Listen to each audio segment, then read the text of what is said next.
राधे राधे दोस्तों, श्रीमद् भागवत कथा के अगले एपिसोड में आपका स्वागत है। श्री मैत्रेय जी कहते हैं, विदुर जी, इस प्रकार तप, विद्या और समाधि के द्वारा अपने उत्पत्ति स्थान श्री भगवान को देखकर तथा अपने मन और वाणी की शक्ति के अनुसार उनकी स्तुति कर ब्रह्मा जी थके से होकर मौन हो गए। श्री मधुसूदन भगवान ने देखा कि ब्रह्मा जी इस प्रलय जल राशि से बहुत घबराए हुए हैं तथा लोक रचना के विषय में कोई निश्चित विचार न होने के कारण उनका चित्त बहुत खिन्न है। तब उनके अभिप्राय को जानकर वे अपनी गंभीर वाणी से उनका खेद शांत करते हुए कहने लगे। श्री भगवान ने कहा, वेद गर्भ, तुम विषाद के वशीभूत हो, आलस्य ना करो, सृष्टि रचना के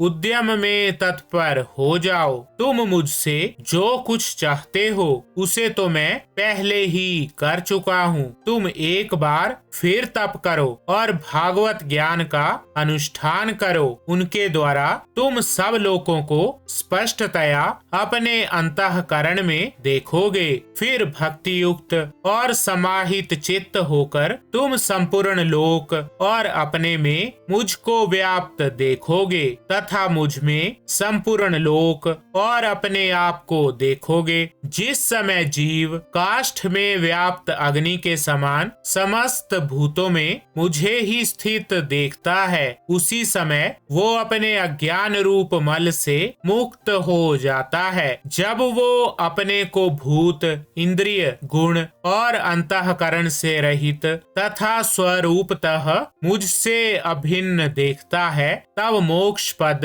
प्राप्त कर लेता है। ब्रह्मा जी, नाना प्रकार के कर्म संस्कारों के अनुसार अनेक प्रकार की जीव सृष्टि को रचने की इच्छा होने पर भी तुम्हारा चित्त मोहित नहीं होता। ये मेरी अतिशय कृपा का ही फल है। तुम सबसे पहले मंत्र दृष्टा हो। प्रजा उत्पन्न करते समय भी तुम्हारा मन मुझ में ही लगा रहता है। इसी से पापमयी रजोगुण तुमको बांध नहीं पाता। तुम मुझे भूत, इंद्रिय, गुण और अंतःकरण से रहित समझते हो। इससे जान पड़ता है कि यद्यपि देहधारी जीवों को मेरा ज्ञान होना बहुत कठिन है, तथापि तुमने मुझे जान लिया है। मेरा आश्रय कोई है या नहीं, इस संदेह से तुम कमल नाल के द्वारा जल में उसका मूल खोज रहे थे। सो मैंने तुम्हें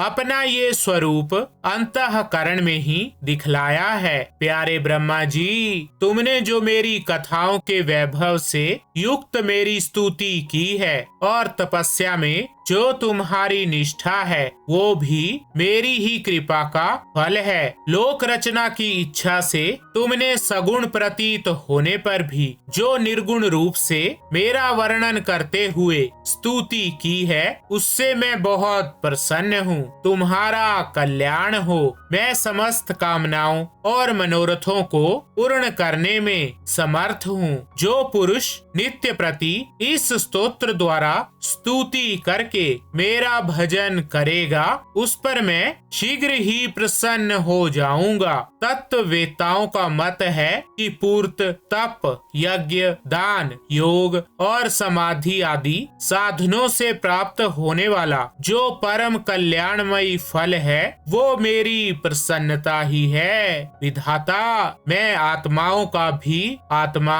और स्त्री पुत्र आदि प्रियों का भी प्रिय हूँ। देह आदि भी मेरे ही लिए प्रिय हैं, इसीलिए मुझसे ही प्रेम करना चाहिए। ब्रह्मा जी, त्रिलोकी को तथा जो प्रजा इस समय मुझ में लीन है, उसे तुम पूर्व कल्प के समान मुझसे उत्पन्न हुए अपने सर्व वेदमयी स्वरूप से स्वयं ही रचो। श्री मैत्रेय जी कहते हैं, प्रकृति और पुरुष के स्वामी कमलनाभ भगवान सृष्टिकर्ता ब्रह्मा जी को इस प्रकार जगत की अभिव्यक्ति करवाकर अपने उस नारायण रूप से अदृश्य हो गए। तो ठीक है दोस्तों, श्रीमद् भागवत कथा के इस एपिसोड में बस इतना ही। राधे राधे।